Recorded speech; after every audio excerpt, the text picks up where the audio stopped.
अब विनियोजन विधेयक 2080 अन्तर्गत विभिन्न मन्त्रालयहरूसँग सम्बन्धित विभिन्न शीर्षकहरूमाथिको छलफलको क्रममा उठेका प्रश्नहरूको सम्बन्धित मन्त्रीले जवाब दिने क्रम जारी रहन्छ। यसै क्रममा सम्माननीय प्रधानमन्त्री श्री पुष्पकमल दाहाल प्रचण्डलाई प्रधानमन्त्री तथा मन्त्री परिषदको कार्यालय, राष्ट्रिय योजना आयोगको सचिवालय, राष्ट्रपतिको कार्यालय एवं उपराष्ट्रपतिको कार्यालय सम्बन्धी विनियोजन शीर्षकहरूमाथिको छलफलमा उठेका प्रश्नहरूको जवाफ दिन अनुमति दिन्छु।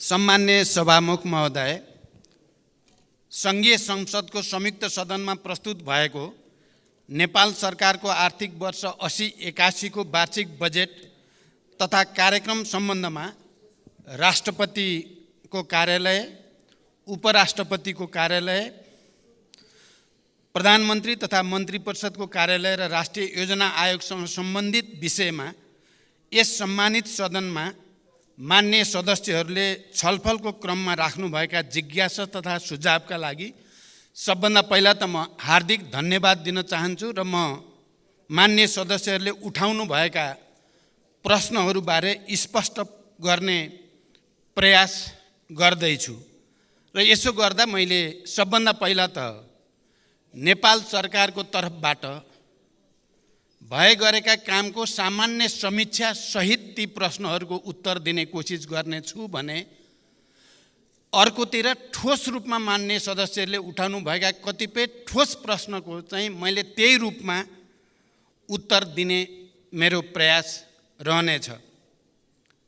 सभामुख महोदय, मेरो नेतृत्वमा सरकार गठन भएको 6 महिना पुरा भएको छ।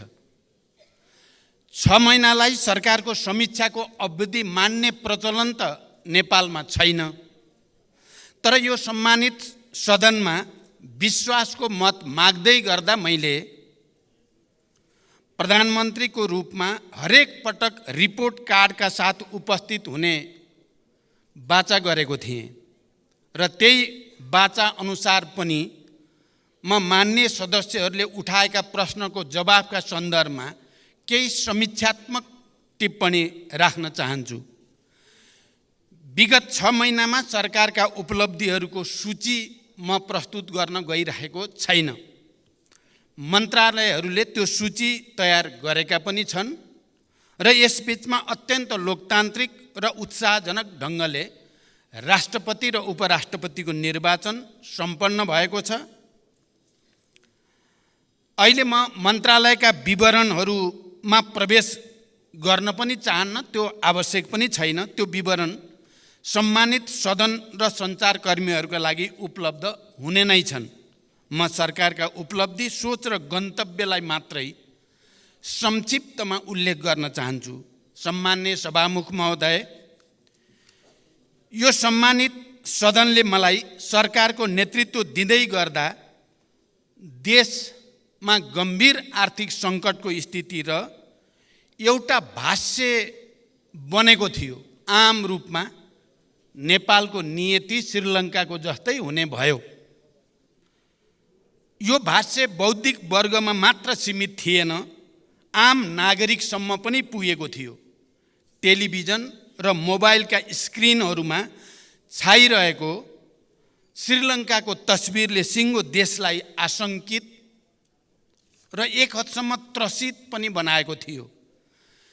जतिसुकै निराशावादी पनि श्रीलङ्काको दुःस्वप्नबाट जागिसकेको छ, किनकि यसबीचमा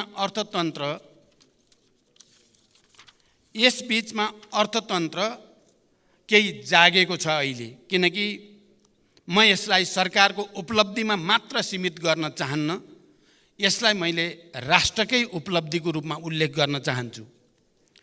पहिले सबैजसो आर्थिक सूचकहरू अहिले सबैजसो आर्थिक सूचकहरू सकारात्मक दिशातिर अगाडि बढ्दैछन्। पछिल्लो 6 महिना यता कुल विदेशी विनिमय सञ्चिति 20.9% वृद्धि भएको छ। अब हामी 9.7 महिनाको वस्तु तथा सेवा आयात धान्न सक्ने सुरक्षित अवस्थामा रहेका छौँ। यसै गरी कुल वस्तु व्यापार घाटामा 15.2%ले कमी आएको छ। विप्रेषण उल्लेखनीय रूपमा वृद्धि भएको छ। गत वर्षको यसै अवधिका तुलनामा पर्यटक सङ्ख्या दोब्बर बढेको छ। ब्याङ्क दर र ब्याज दर क्रमशः घट्दै गएको छ। वित्तीय क्षेत्रको स्थायित्व र लगानीको वातावरणमा सकारात्मक सुधार आएको छ। चुहावटलाई कडाइका साथ नियन्त्रण गरिएपछि राजस्व परिचालनमा पनि क्रमशः सुधार आउँदै गएको छ। नेपाल विद्युत प्राधिकरण र नेपाल आयल निगम नाफामा गएका छन् भने नेपाल वायु सेवा निगमको आर्थिक अवस्था पनि सुधार उन्मुख छ।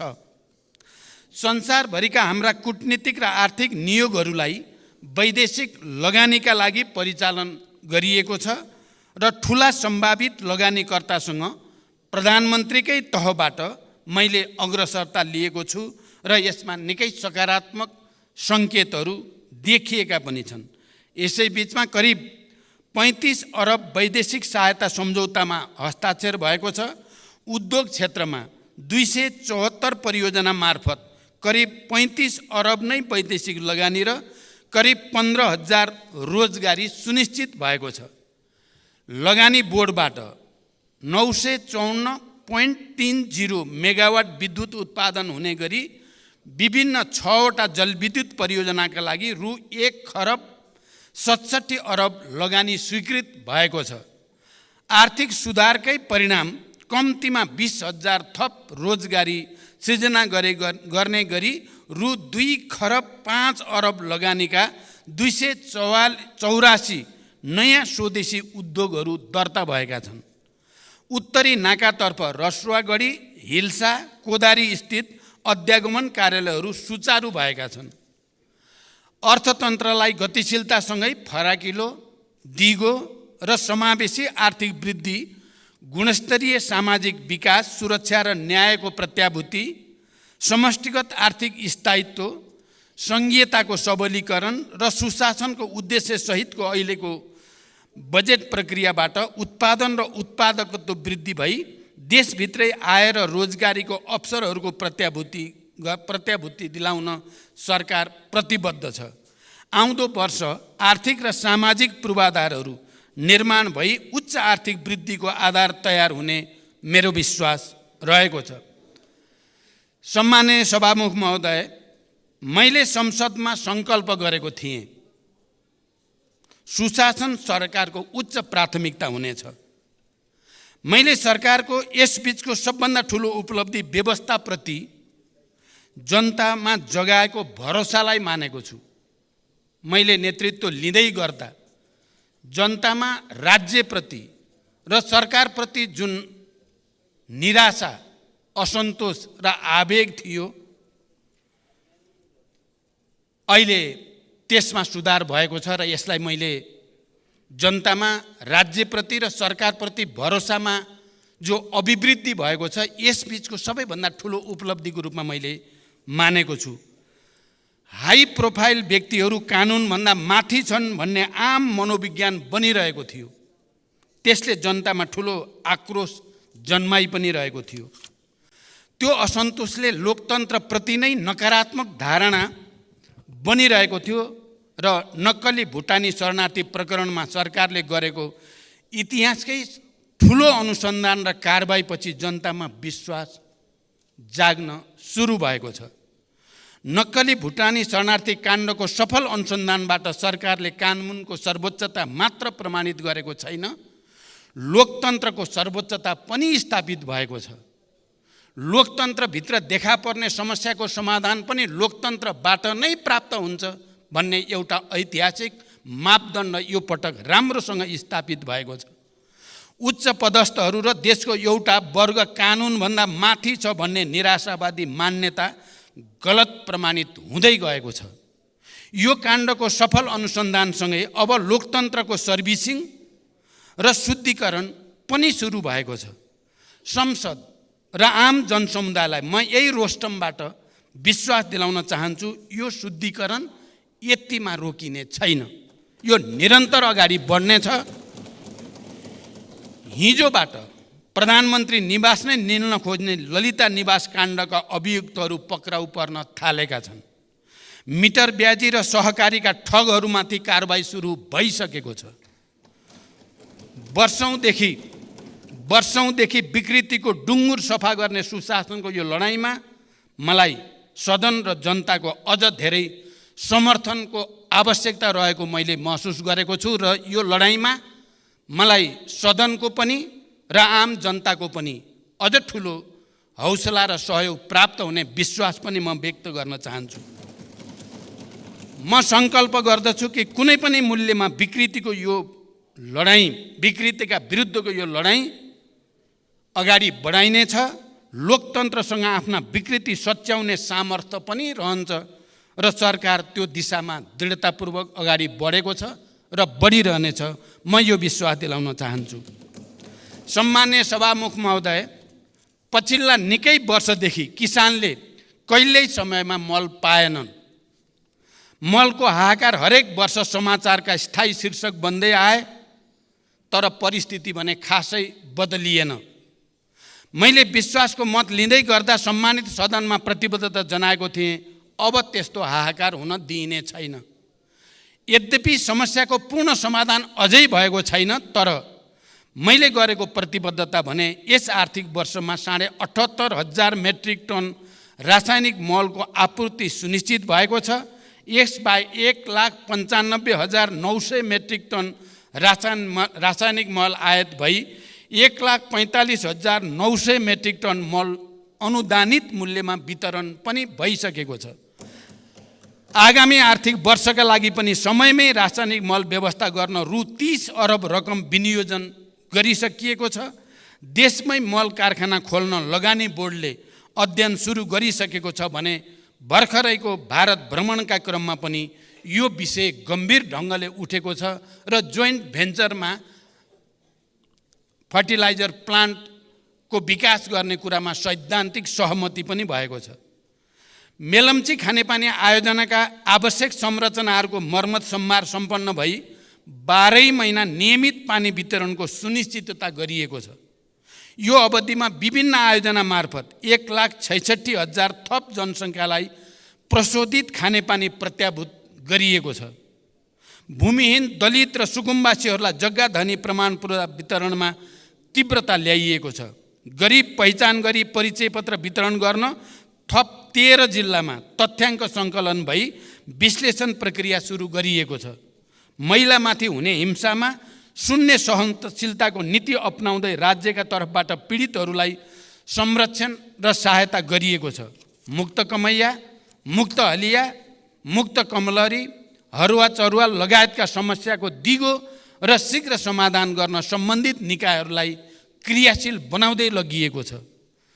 सभामुख महोदय, म विस्तृत रूपमा जान चाहन्न, तर सदनलाई यति जानकारी गराउनु मेरो कर्तव्य ठानेको छु कि यस बीचमा भौतिक पूर्वाधार विकासमा उल्लेख्य प्रगति भएको छ। 408 मेगावाट विद्युत उत्पादन क्षमता थपिएको छ। थप 3% जनसङ्ख्यामा विद्युतको पहुँच पुगेको छ भने विद्युतमा 100% जनताको पहुँच हुने सबै आधार तयार भएको छ।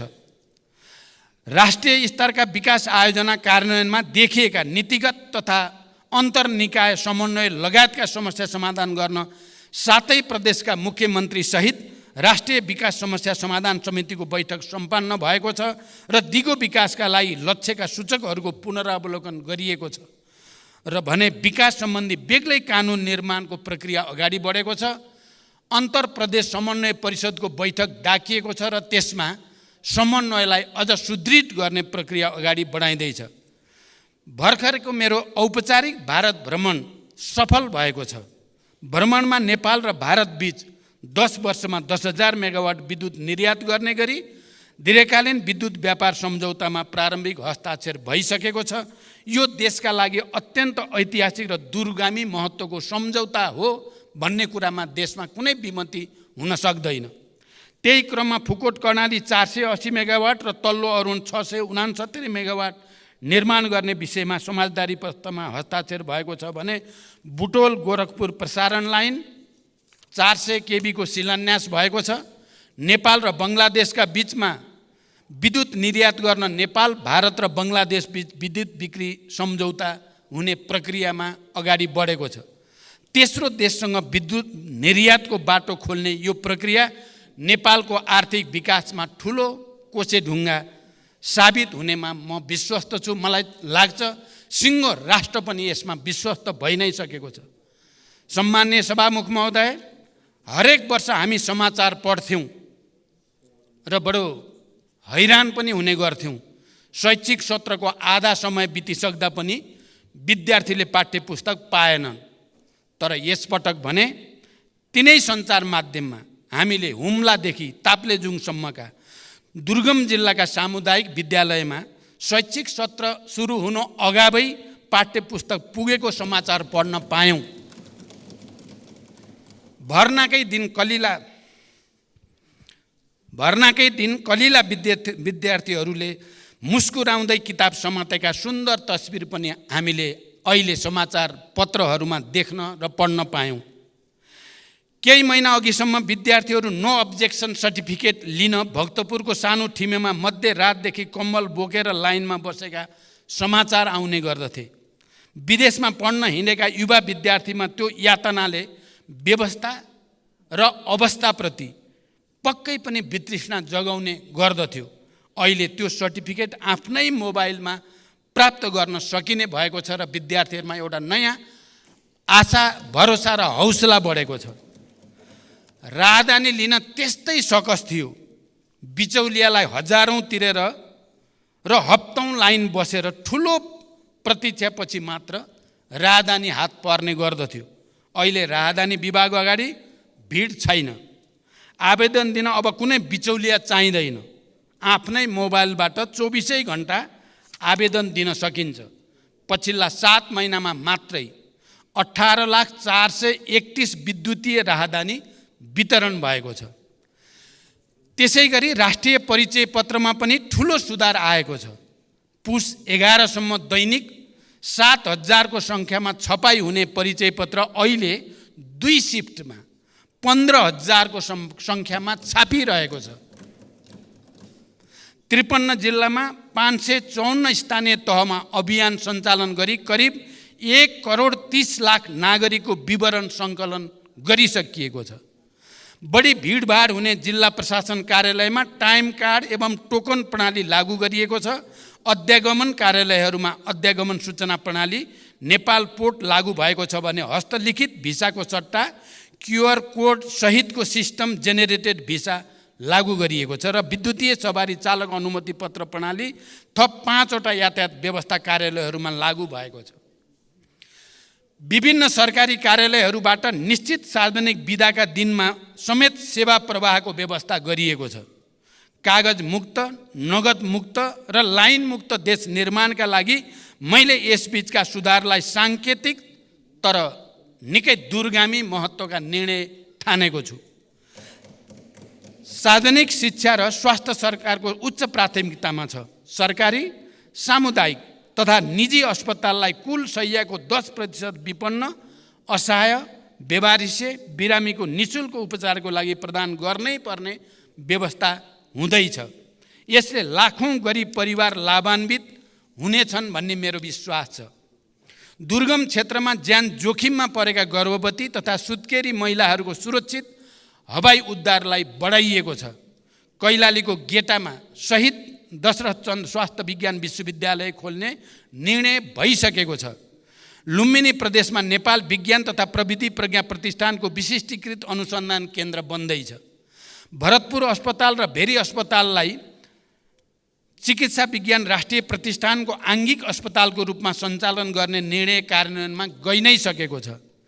तिलगङ्गा अस्पताललाई मानित विश्वविद्यालय बनाउने निर्णय भइसकेको छ र सरकारी अस्पतालहरूको स्तरोन्नतिसँगै नयाँ मेडिकल कलेजहरू थपिँदै गएका छन्। सरकारले प्रदान गर्दै आएका अत्यावश्यक औषधिहरू राज्यका तर्फबाट नै उत्पादन गरी औषधिमा आत्मनिर्भर बन्न नेपाल औषधि लिमिटेड मार्फत तत्कालका लागि 18 प्रकारका औषधि उत्पादनको तयारी भइरहेको छ।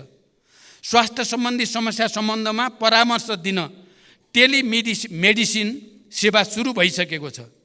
आविष्कार, अनुसन्धान र नवप्रवर्धनलाई प्रोत्साहन र प्रवर्धन गर्न छुट्टै कोषको व्यवस्था गरिएको छ। रैथाने शिल्पकला तथा संस्कृति तथा पशुपति हिन्दू विश्वविद्यालय स्थापना तयारीका लागि प्रक्रिया पनि अगाडि बढ्दैछ। मित्र राष्ट्र टर्कीमा गएको विनाशकारी भूकम्पमा सहयोग स्वरूप स्वास्थ्य उपकरण, न्यानो कपडा, बेबी फुड लगायतका 22 टन राहत सामग्री पठाइएको छ। नेपालसँग कूटनीतिक सम्बन्ध स्थापना गरिएका देशको सङ्ख्या 181 पुगेको छ। प्रतिनिधि सभामा 7 र राष्ट्रिय सभामा 2 गरी 9वटा विधेयक दर्ता गरिएका छन्। त्यसै गरी 8वटा कानुन संशोधन र एकीकरण गर्न बनेको विधेयक तर्जुमा गर्न सहमति प्रदान गरिएको छ भने 11वटा विधेयकलाई सैद्धान्तिक सहमति प्रदान गरिएको छ। विभिन्न विषयका 17वटा नियमावली, 3वटा गठनादेश र 5वटा निर्देशिकाको तर्जुमा सहमति प्रदान गरिएको छ।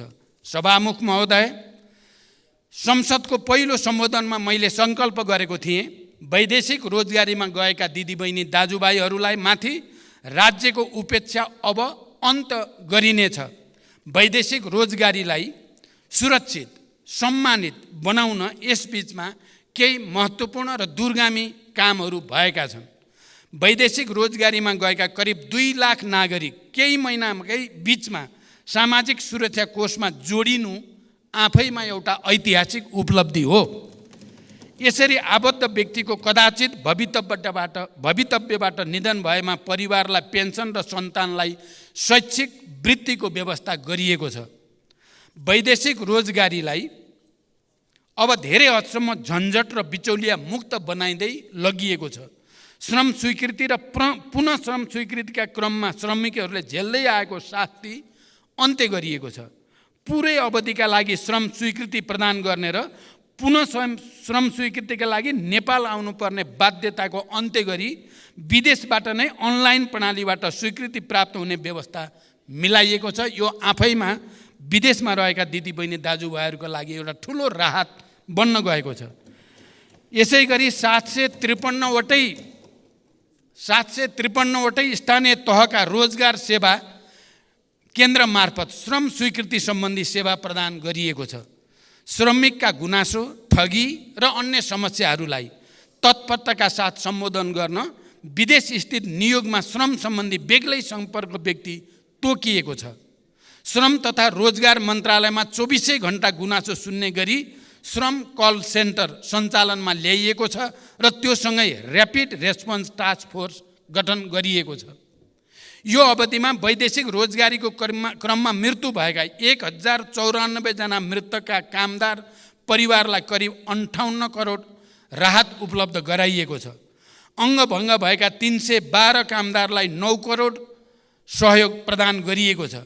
यसबीचमा विदेशी भूमिमा समस्यामा परेका 156 जना नागरिकको उद्धार गरिएको छ।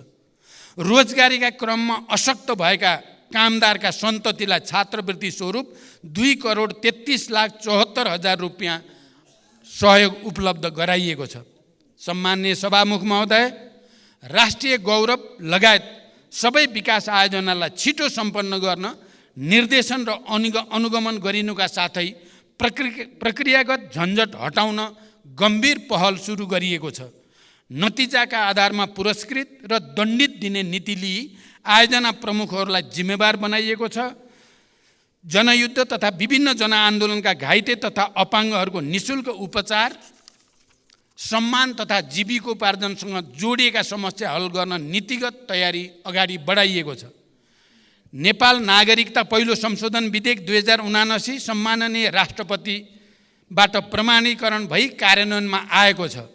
यो सँगै अब नेपाली नागरिक आमाबाट नेपालमा जन्म भई नेपालमा नै बसोबास गरेको र बाबुको पहिचान हुन नसकेको व्यक्तिले वंशजको आधारमा नेपालको नागरिकता प्राप्त गर्ने संवैधानिक अधिकार सुनिश्चित भएको छ।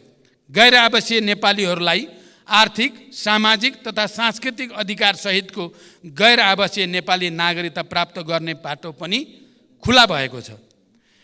नेपाल राजपत्रमा प्रकाशित हुन बाँकी रहेका 8,471 सहितको नामावली नेपाल राजपत्रमा प्रकाशित गरिएको छ। रसुवागढी, हिल्सा, कोदारी स्थित अध्यागमन कार्यालयहरू सुचारू भएका छन्। 22 वटा नयाँ बोर्डर आउटपोस्टहरू स्थापना गरिएका छन्। पोखरा क्षेत्रीय अन्तर्राष्ट्रिय विमानस्थल सञ्चालनमा आएको छ। गौतम बुद्ध अन्तर्राष्ट्रिय विमानस्थलबाट अन्तर्राष्ट्रिय उडानको नियमित गर्ने सम्बन्धमा कार्ययोजना तयार भएको छ। खेलकुद क्षेत्रको विकासका लागि सदन प्रयासका साथै नेपाली क्रिकेट टिमका प्रशिक्षक तथा खेलाडीहरूलाई नगद प्रोत्साहन उपलब्ध गराइएको छ। सभामुख महोदय, आज यो अवसरको उपयोग गरेर म अपिल गर्न चाहन्छु, केही हुँदैन, अवस्था बदलिनेवाला छैन भन्ने हीन भावनाबाट माथि नउठेसम्म यो देशले आफैमाथिको विश्वास फर्काउन सक्दैन। आज म यो अवसरको सदुपयोग गर्दै म विशेष रूपले अपिल गर्न चाहन्छु, केही हुँदैन, अवस्था बदलिनेवाला छैन भन्ने हीन भावनाबाट माथि नउठेसम्म यो देशले आफैमाथिको विश्वास फर्काउन सक्दैन। म दोस्रो पटक प्रधानमन्त्री हुँदा देशमा 18 घण्टासम्म लामो लोड सेडिङ थियो भन्ने कुरा हामी कसैले बिर्सेका छैनौँ। केही महिनामै हामीले लोड सेडिङ मुक्त उज्यालो नेपाल बनायौँ र आज केही वर्षमै भारत र बङ्गलादेशलाई समेत बिजुली बेच्ने ठाउँमा हामी आइपुगेका छौँ। दृढ इच्छा शक्तिका साथ पहल गर्यो भने धेरै चिज हुन सक्छ भन्ने कुराको यो ठोस सबुत हो। पेट्रोलियम पदार्थको आयात न्यून बनाएर 10,000 मेगावाट बिजुली निर्यात गर्ने उत्साहजनक बिन्दुमा हामी आज आइपुगेका छौँ र यति उज्यालो भविष्यको यति नजिक, देशको यति उज्यालो भविष्यको यति धेरै नजिक हामी यसअघि कहिले पनि थिएनौँ।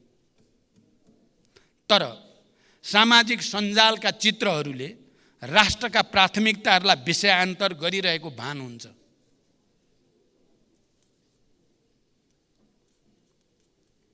तर सामाजिक सञ्जालका चित्रहरूले राष्ट्रका प्राथमिकतालाई विषयान्तर गरिरहेको भान हुन्छ। हामीले गम्भीर भएर सोच्ने बेला आएको छ। कतै हामी बीच विषय विज्ञताभन्दा, ज्ञान र विवेकभन्दा निन्दाबाजी र आवेगता हाबी हुँदै गएको छैन। जनताका वास्तविक मुद्दाहरू हराउँदै गएर सतही, सस्ता, बाजारू विषयले महत्त्व पाएर जनतामा निराशा र असन्तुष्टि फैलाउने काम त हामीले गरिरहेका छैनौँ। कतै हाम्रै व्यवहारले राजनीतिको चरित्र र चेहरा त कमजोर बनिरहेको छैन।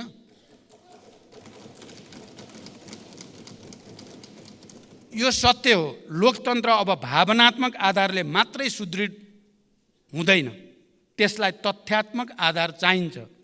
मतदाताको रूपमा देशमा एउटा नयाँ पुस्ता तयार भइसकेको छ, जसले त्यस्तो पुस्ता जसले युद्धको विभीषिका देख्नु परेन। विद्यालयमा पुग्न 3-4 घण्टा पैदल हिँड्नु परेन। त्यो पुस्ताले यो देशमा कुनै दिन इन्टरनेट, टेलिफोन काटेर एयरपोर्ट र सडकसम्म बन्द गरेर देशमा चलाइएको शाही शासन देखेन।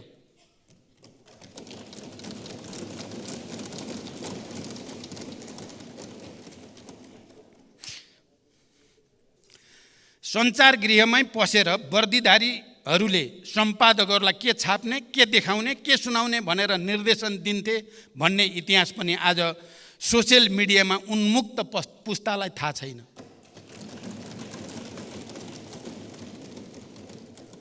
आज त्यो पुस्तालाई हिजो देशमा दुधकै नदी बहन्थ्यो झैँ भन्ने भाष्य खडा गरेर लोकतन्त्रबाट दिग्भ्रमित पार्ने अधिकार हामी कसैलाई पनि छैन।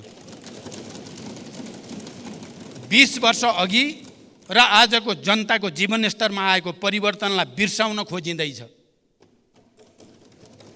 सुशासनमा समस्याले यो अवस्था सिर्जना भयो। सुशासनको प्रत्याभूति गर्दै लोकतन्त्रको सुदृढीकरणका लागि सिङ्गो संसद एक ठाउँमा उभिनेछ भन्ने मेरो विश्वास सुदृढ हुँदै गएको छ।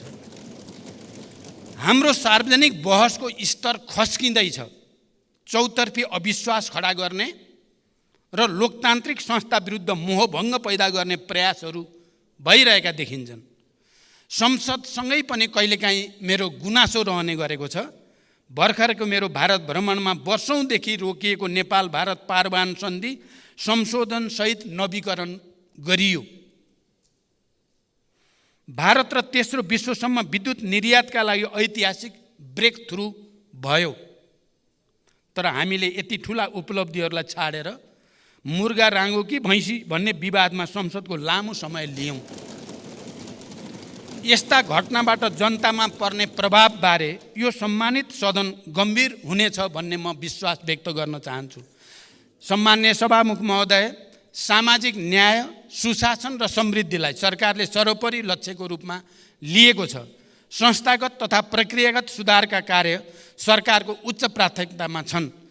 समावेशी सङ्घीय लोकतान्त्रिक शासन व्यवस्थाको सुदृढीकरण, अर्थतन्त्रको पुनरुत्थान र सबलीकरण, सार्वजनिक सेवा प्रवाहमा सुधार र सरलीकरण, नागरिक मैत्री प्रशासनको स्थापना, भ्रष्टाचार नियन्त्रण र राज्यको सबै तहमा सुशासनको प्रवर्धनमा सरकार निरन्तर सक्रिय रहेको छ र निरन्तर सक्रिय रहनेछ।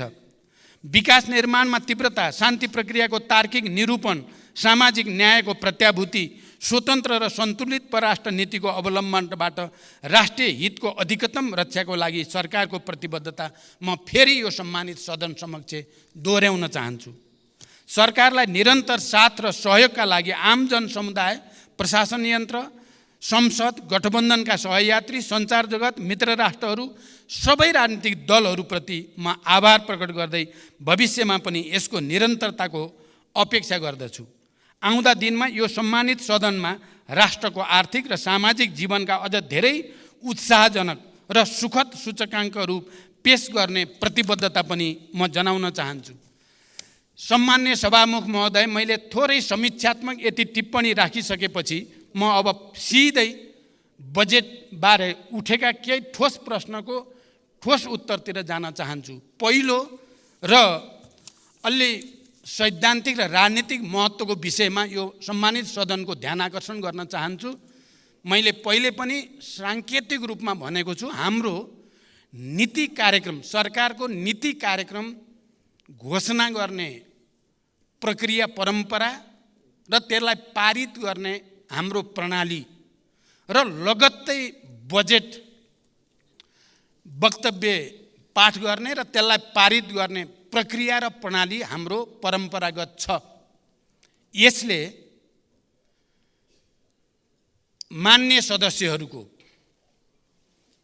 लोकतान्त्रिक अधिकार र नीति कार्यक्रम, सरकारको नीति कार्यक्रम बनाउने कुरा र बजेट निर्माणको कुरामा जुन सक्रियता र योगदान संस्थागत हुनुपर्ने हो त्यस्तो हुने गरेको छैन। मैले पहिला पनि भनेको छु, यो प्रक्रियालाई हामीले यसै पटक बदल्ने सोच त बनायौँ। यसै पटक नीति कार्यक्रम र बजेटको बीचको अवधि बढाउने, नीति कार्यक्रमको विषयमा सदनमा छलफल गरेपछि सांसदहरूले प्रस्तुत गरेका विषय समेतलाई समावेश गरेर त्यसलाई परिमार्जित गरेर टुङ्ग्याउने, त्यसै गरिकन नीति कार्यक्रमले अङ्गीकार गरेको विषयलाई आधार बनाएर बजेट निर्माण गर्ने र त्यो बजेटमाथि पनि सबै मान्य सदस्यहरू निर्वाचितदेखि समानुपातिक राष्ट्रिय सभाका सबैको पनि योगदानबाट त्यसलाई पनि संशोधन र परिमार्जन गर्ने र त्यसलाई एउटा नयाँ निष्कर्षमा पुर्याउने जमर्को हामीले नगरेको होइन। तर यो पटक हामीलाई समयको साह्रै ठुलो दबाब रह्यो, हामीले त्यसो गर्न सकेनौँ। म त्यसकारण नीति कार्यक्रम र बजेटका सन्दर्भमा यो सम्मानित सदन समक्ष र सबै राजनीतिक दल र नेताहरूलाई, राष्ट्रिय सभाका मान्य सदस्यहरूलाई पनि र सम्पूर्ण बुद्धिजीवी नागरिक समाज र आम जनतासँग पनि म एउटा अपिल गर्न चाहन्छु। बजेट निर्माण प्रणालीमा सुधारका सम्बन्धमा सम्मानित यस सदनमा मान्य सदस्यहरूबाट जिम्मेवारीपूर्वक सुझावहरू प्रस्तुत त भएका छन्। बजेट निर्माण प्रणालीमा सुधार ल्याउनकै लागि आर्थिक वर्ष 2080-81 को बजेट वक्तव्यको बुँदा नम्बर 29 मा आगामी वर्षदेखि मन्त्रालयगत बजेट सीमा निर्धारण भए पश्चात फागुन मसान्तभित्र विनियोजन विधेयकका सिद्धान्त र प्राथमिकता सङ्घीय संसदमा पेश गर्ने व्यवस्था मिलाइनेछ। यसबाट विनियोजन विधेयकका सिद्धान्त र प्राथमिकता उप पर्याप्त छलफल गरी मान्य सदस्यहरूबाट प्राप्त मार्गदर्शन र सुझावका आधारमा यथार्थपरक बजेट तर्जुमा गर्न सघाउ पुग्ने विश्वास लिएको छ भन्ने विषय प्रस्तुत गरेको छु।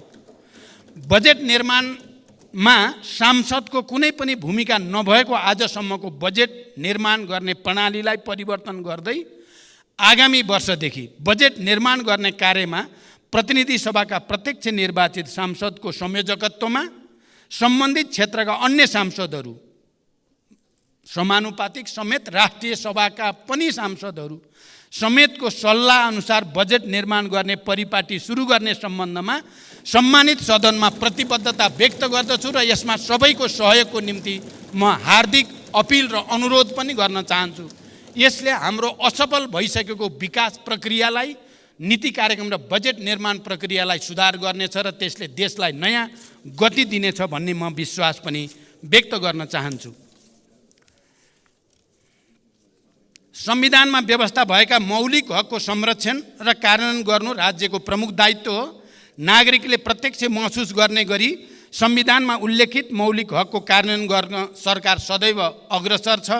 यसका लागि आवश्यक कानुनहरूको तर्जुमा गरिनुको साथै सरकारको आवधिक योजना तथा वार्षिक कार्यक्रम मार्फत कार्यान्वयनमा जोड दिएको बेहोरा यस सम्मानित सदनमा जानकारी गराउन चाहन्छु। संविधानतः नेपालको राष्ट्रिय एकताको प्रतीकका रूपमा सम्मानित राष्ट्रपति संविधानको पालक र संरक्षक मानिएको छ। सम्मानित राष्ट्रपति संस्थाले नेपालको संविधान, सङ्घीय कानुन एवं नेपाल सरकार मन्त्री परिषदको सिफारिस समेतका आधारमा नेपाली जनताको सर्वोत्तम हित र कल्याणका लागि संविधान र सङ्घीय कानुन बमोजिम कार्य सम्पादन गर्दछ। राष्ट्रपतिले आफ्नो पदीय काममा सहयोग पुर्याउन राष्ट्रपति र उपराष्ट्रपतिको पारिश्रमिक तथा सुविधा सम्बन्धी ऐन 2074 मा बढीमा 7 जना विज्ञ नियुक्त गर्न सक्ने कानुनी व्यवस्था भए पनि 5 जना विज्ञ मात्र नियुक्त भई कार्यरत हुनुहुन्छ। म यो जानकारी गराउन चाहन्छु। प्रधानमन्त्री तथा मन्त्री परिषदको कार्यालयको सुधारको सम्बन्धमा मान्य सदस्यहरूले दिनुभएको सुझाव सान्दर्भिक र महत्त्वपूर्ण रहेका छन्। नेपाल सरकार कार्यविभाजन नियमावली अनुसार यस कार्यालयले मुख्यतः नेपालको शासन व्यवस्थाको सामान्य निर्देशन, नियन्त्रण र सञ्चालन तथा सङ्घ, प्रदेश र स्थानीय तहको समन्वय र सहजीकरण गर्ने, सरकारी निकायका काम कारबाहीको समन्वय, अनुगमन र सहजीकरण, सुशासन प्रवर्धन एवं प्रशासनिक सुधार जस्ता महत्त्वपूर्ण जिम्मेवारी वहन गर्दै आएको छ। नेपालको संविधान बमोजिम प्रधानमन्त्री र मन्त्री सामूहिक रूपमा सङ्घीय संसदप्रति उत्तरदायी हुने र आफ्नो मन्त्रालयको कामका लागि व्यक्तिगत रूपमा प्रधानमन्त्री र संसदप्रति उत्तरदायी रहने व्यवस्था रहेको छ। प्रत्येक विभागीय मन्त्री र आफ्नो मन्त्रालयको कार्यप्रति प्रधानमन्त्रीप्रति समेत उत्तरदायी रहेर कार्य सम्पादन गरिरहेको जानकारी पनि म गराउन चाहन्छु। मन्त्रालयका काम कारबाही प्रधानमन्त्रीसँगको समन्वयमा नै सम्पादन भइरहेका छन्। सबै मन्त्रालय तथा निकायहरूलाई उपलब्ध स्रोत साधनको सीमाभित्र रही सन्तुलित विभाजनको प्रबन्ध गरिएको छ। प्रधानमन्त्री तथा मन्त्री परिषदको कार्यालयको भूमिका र कार्यक्षेत्रलाई थप प्रभावकारी बनाउन रणनीतिक योजना तयार गरी सङ्गठन तथा व्यवस्थापन सर्वेक्षणको कार्य अन्तिम चरणमा पुगेको जानकारी गराउन चाहन्छु। रणनीतिक योजना र सङ्गठन तथा व्यवस्थापन सर्वेक्षण प्रतिवेदनका आधारमा प्रधानमन्त्री तथा मन्त्री परिषदको कार्यालयको पुनर्संरचना गरिनेछ। राष्ट्रिय अनुसन्धान विभाग, सम्पत्ति शुद्धिकरण अनुसन्धान विभाग, राजस्व अनुसन्धान विभाग लगायतका निकायहरूको कार्य सम्पादन प्रभावकारिताका सम्बन्धमा मान्य सदस्यहरूले देखाउनु भएको चासोप्रति म सकारात्मक छु र आफ्नो तर्फबाट त्यसमा सुधारको निम्ति पहल गर्ने विश्वास पनि दिलाउन चाहन्छु। योग्यता, क्षमता र निकायगत कार्य प्रकृतिको आधारमा प्रधानमन्त्री तथा मन्त्री परिषदको कार्यालयका साथै मन्त्रालय निकायमा सचिव लगायत सबै कर्मचारीहरूको पदस्थापन तथा सरुवा गर्ने व्यवस्था मिलाइएको छ। कर्मचारीलाई उत्प्रेरित गराउँदै कार्य सम्पादन स्तरका आधारमा आफ्नो कामप्रति उत्तरदायी बनाउने र प्रोत्साहन तथा दण्डको नीति लिइएको छ। मैले सरकारका उच्च पदस्थ पदाधिकारीहरूलाई जनताप्रति उत्तरदायी भई कार्य सम्पादन गर्न कडा निर्देशन दिँदै आएको छु। कुनै अमुक निकायमा पदस्थापन तथा सरुवा भई जान जोडबल गर्ने र कुनै निकायका पदहरू लामै समयसम्म रिक्त रहने परिपाटीको छिटै अन्त्य गरिँदैछ। प्रधानमन्त्री तथा मन्त्री परिषदको कार्यालयमा रहेको एक्सन रुमको प्रयोग गरी राष्ट्रिय गौरवका तथा ठुला आयोजनाको नियमित अनुगमन गर्ने र प्रदेशसँग समन्वय गर्न सुरुवात गरिएको छ। आज बिहान मात्रै पनि मैले यसै प्रविधिको प्रयोग गरी एक्सन रुमको प्रयोग गरी आज बिहान मात्रै मैले सुनसरी मरिन डाइभर्सन र बबई डाइभर्सन आयोजनाको हेडवर्क्सको अनुगमन गरेँ र त्यो प्रभावकारी हुने विश्वास पनि महसुस गरिएको छ। सङ्घीय मन्त्री परिषद अझै सानो बनाउनुपर्छ भन्ने मान्यज्यूहरूको सुझावमा म आफू सहमत छु। यस विषयमा संसदमा रहेका सबै राजनीतिक दलबीच छलफल गरेर साझा सहमति निर्माण गर्न आवश्यक छ। राष्ट्रिय योजना आयोगलाई सरकारको विशिष्टीकृत संस्थाको रूपमा विकास गर्दै यसको भूमिका थप प्रभावकारी बनाउन पुनर्संरचना गर्ने तयारी रहेको पनि म जानकारी गराउन चाहन्छु। सार्वजनिक सेवा वितरण प्रणालीमा देखिने जनताका गुनासोलाई सम्बोधन गरी सार्वजनिक सेवालाई थप जिम्मेवार बनाउन तथा आम नागरिकका समस्यालाई समयमै सम्बोधन गर्न प्रधानमन्त्री तथा मन्त्री परिषदको कार्यालयमा 2068 कार्तिक 17 गतेदेखि हेलो सरकार सञ्चालनमा आएको हो। नागरिकका गुनासा सिधै प्रधानमन्त्रीसम्म पुग्ने र तत्काल सम्बोधन हुने गरी एक संयन्त्र हुनुपर्छ भन्ने अवधारणामा यो आधारित रहेको छ। पछिल्लो समयमा सामाजिक सञ्जाल र नागरिक एपको माध्यमबाट प्राप्त हुने गुनासो पनि सम्बोधन भइरहेको यहाँहरूलाई अवगत गराउन चाहन्छु। विद्युतीय पोर्टल मार्फत नेपाल सरकारका सबै मन्त्रालय, केन्द्रीय निकाय तथा तिनै तहका सार्वजनिक निकायहरूको कारबाहीका बारेमा प्राप्त हुने जनगुनासोको व्यवस्थापन गर्न प्रभावकारी देखिएको यो प्रणाली सुसञ्चालनका लागि स्रोत साधनको अभाव हुन दिइने छैन। सम्पत्ति शुद्धिकरण र आतंकवादी क्रियाकलापमा वित्त परिचालन विश्वव्यापी समस्याको रूपमा रहेको छ। विश्वव्यापी सम्पत्ति शुद्धिकरण र आतंकवादका बीच वित्त परिचालनबारे निगरानी गर्ने संस्था फाइनेन्सियल एक्सन टास्क फोर्सले तय गरेका 40वटा परिसूचकका आधारमा रहेर एसिया पेसिफिक ग्रुपसँगको सहकार्यमा नेपालको पारस्परिक मूल्याङ्कनको कार्य भइरहेको छ।